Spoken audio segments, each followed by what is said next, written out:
ஒரு வார்த்தை சொல்லும் கர்த்தாவே, என் வாழ்க்கையெல்லாம் செழிப்பாகுமே. ஒரு வார்த்தை சொல்லும் கர்த்தாவே, என் வாழ்க்கையெல்லாம் செழிப்பாகுமே. ஆண்டவராகிய இயேசு கிறிஸ்துவின் இனிதான நாமத்திலே ஒரு வார்த்தை சொல்லும் கர்த்தாவே என்ற தியான நிகழ்ச்சிக்கு உங்களை அன்புடன் வரவேற்கிறோம். கர்த்தர் கிருபையாய் தந்த இந்த நல்ல நாளிலும் மீண்டும் உங்களை கர்த்தருடைய வார்த்தை மூலம் சந்திப்பதிலே மிக்க மகிழ்ச்சி அடைகிறோம். நீங்கள் எல்லாரும் சுகமாக இருக்கிறீர்களா? கர்த்தருடைய கிருபையினாலே நீங்கள் எல்லாரும் சுகமாக இருப்பீர்கள் என்று சொல்லி நாங்கள் நம்புகிறோம். கர்த்தருடைய கிருபையும் சமாதானமும் உங்கள் குடும்பங்களிலே பெருகுவதாக. கடந்த நாளிலே கேள்வி நேரத்தில் கலந்து கொண்டு பதில்களை அனுப்பி கொடுத்த அனைத்து கர்த்தருடைய பிள்ளைகளையும் இயேசு கிறிஸ்துவின் நாமத்திலே வாழ்த்துகிறோம். கர்த்தர் உங்களை ஆசீர்வதிப்பாராக. சங்கீதம் 138:8 கர்த்தர் எனக்காக யாவையும் செய்து முடிப்பார். கர்த்தாவே, உமது கிருபை என்றும் உள்ளது. உமது கரத்தின் கிரியைகளை நெகிழ விடாதிருப்பீராக. கிறிஸ்துவுக்குள் மிகவும் அன்பான தேவனுடைய பிள்ளைகளே, கர்த்தர் இந்த நாளிலும் நமக்கு தரும் ஆசீர்வாதமான வார்த்தை என்னவென்றால், கர்த்தர் எனக்காக யாவையும் செய்து முடிப்பார். நம்மில் அநேகருக்கு மனதில் இப்படியாக தோன்றும், எனக்காக யார் இருக்காங்க, என்னை நேசிக்க யார் இருக்காங்க, எனக்குன்னு என்ன இருக்கு, எனக்குன்னு சொல்லிக்கிறதுக்கு பெருசா ஒண்ணுமே இல்லையே, எனக்காக யார் இந்த காரியத்தை செய்து தருவாங்க, இப்படி எனக்காக என்று எத்தனையோ கேள்விகள். ஒரு விஷயம் நான் சொல்லட்டுமா? உங்களுக்காக யார் இருக்கிறார்களோ இல்லையோ, உங்களுக்கென்று எது இருக்கிறதோ இல்லையோ, கர்த்தர் உங்களுக்காக இருக்கிறார். கர்த்தர் உங்களுக்காகவே இருக்கிறார். உங்களுக்காக யாவையும் செய்து முடிப்பார். சங்கீதம் 57:2 தாவீது ராஜா எனக்காக யாவையும் செய்து முடிக்க போகிற தேவனாகிய உன்னதமான தேவனை நோக்கி கூப்பிடுவேன் என்று சொல்லுகிறார். எனக்கு அன்பான தேவனுடைய பிள்ளைகளே, தாவீதை போல விசுவாசத்தோடு எனக்காக யாவையும் செய்து முடிக்க போகிற தேவனுக்கு ஸ்தோத்திரம் என்று சொல்லுங்கள்.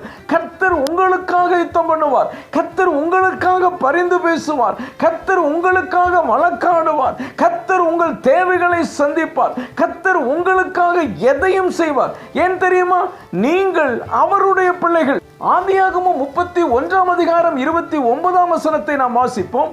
உங்களுக்கு பொல்லாப்பு செய்ய எனக்கு வல்லமை உண்டு, ஆகிலும் உங்கள் தகப்பனுடைய தேவன் நீ யாக்கோபோட நன்மையை அன்றி தீமை ஒன்றும் பேசாதபடிக்கு எச்சரிக்கையாய் இரு என்று நேற்று ராத்திரி என்னோட சொன்னார். லாபானுடைய வீட்டில் தங்கியிருந்த யாக்கோபுக்கு தேவன் ஒரு நாளிலே தரிசனமாகி உன் இனத்தார் இருக்கிற தேசத்திற்கு திரும்பி போ என்று சொல்லுகிறார். யாக்கோபு உடனே தன்னுடைய மனைவி பிள்ளைகளை கூட்டிக் கொண்டு கானானுக்கு புறப்பட்டு விடுகிறான். இந்த விஷயம் அவனுடைய மாமனாகிய லாபானுக்கு 3ஆம் நாளிலே தெரிய வருகிறது. அவ்வளவுதான், யாக்கோபு சொல்லாமல் கொள்ளாமல் ஓடி போனான் என்று தெரிய வந்தவுடன் மிகுந்த கோபத்தோடு கொலைவெறியோடு யாக்கோபை துரத்தி செல்கிறான். அங்கே நடந்தது என்ன தெரியுமா? கர்த்தர் யாக்கோபுக்காக இறங்கி வருகிறார்.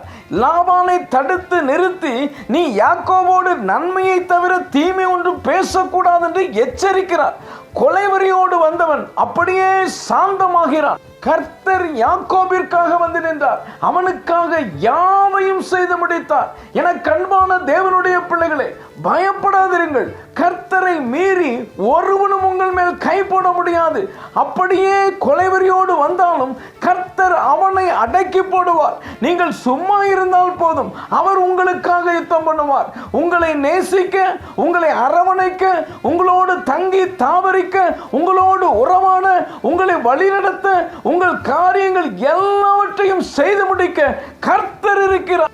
இனி எனக்கு யார் இருக்கிறார்கள் என்று சொல்லாதிருங்கள். நீங்கள் யாரும் இல்லாத அனாதை அல்ல. அவர் ஒருவர் உங்களுக்கு எல்லாவற்றிற்கும் எல்லாமுமாயிருக்கிறார். எனக்கு அம்மா அப்பா யாரும் இல்லை, உடன் பிறந்தவர்கள் யாரும் இல்லை என்று வருத்தப்படாதிருங்கள். அவரே உங்கள் தகப்பன், அவரே உங்கள் தாய், அவரே உங்கள் உடன் பிறந்த சகோதரன். நீங்கள் அவரை எப்படி நினைத்து நேசிக்கிறீர்களோ அப்படியே உங்களுக்கு வெளிப்படுவார். கர்த்தர் உங்களுக்காக யாவையும் செய்து முடிப்பார். ஜெபிப்போம். அன்பின் பரலோக பிதாவே, இந்த நல்ல நேரத்துக்காக நன்றியோடு துதிக்கிறோம், ஸ்தோத்தரிக்கிறோம்.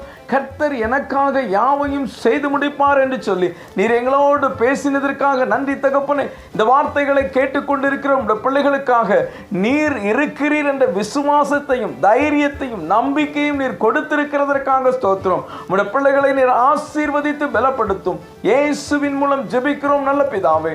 ஆமென், ஆமென். இன்றைய கேள்வி, யாக்கோபு ஓடிப்போன விஷயம் லாபானுக்கு எத்தனாவது நாளில் அறிவிக்கப்பட்டது? ஏ 7, பி 5, சி 3, டி 2. இந்த கர்த்தருடைய வார்த்தை உங்களுக்கு ஆசீர்வாதமாக இருந்திருக்குமே. ஆனால் தயவு செய்து லைக் பண்ணுங்கள். உடைய நண்பர்களுக்கும் உறவினர்களுக்கும் வாட்ஸ்அப்பில் இருக்கிற அனைத்து குழுக்களுக்கும் அனுப்பி கொடுங்கள். தொடர்ந்து நம்முடைய மிஷனரிமார்களுக்காக ஜெபித்துக் கொள்ளுங்கள். கர்த்தர் உங்களையும் உங்கள் குடும்பத்தின் பிள்ளைகளையும் ஆசீர்வதிப்பாராக.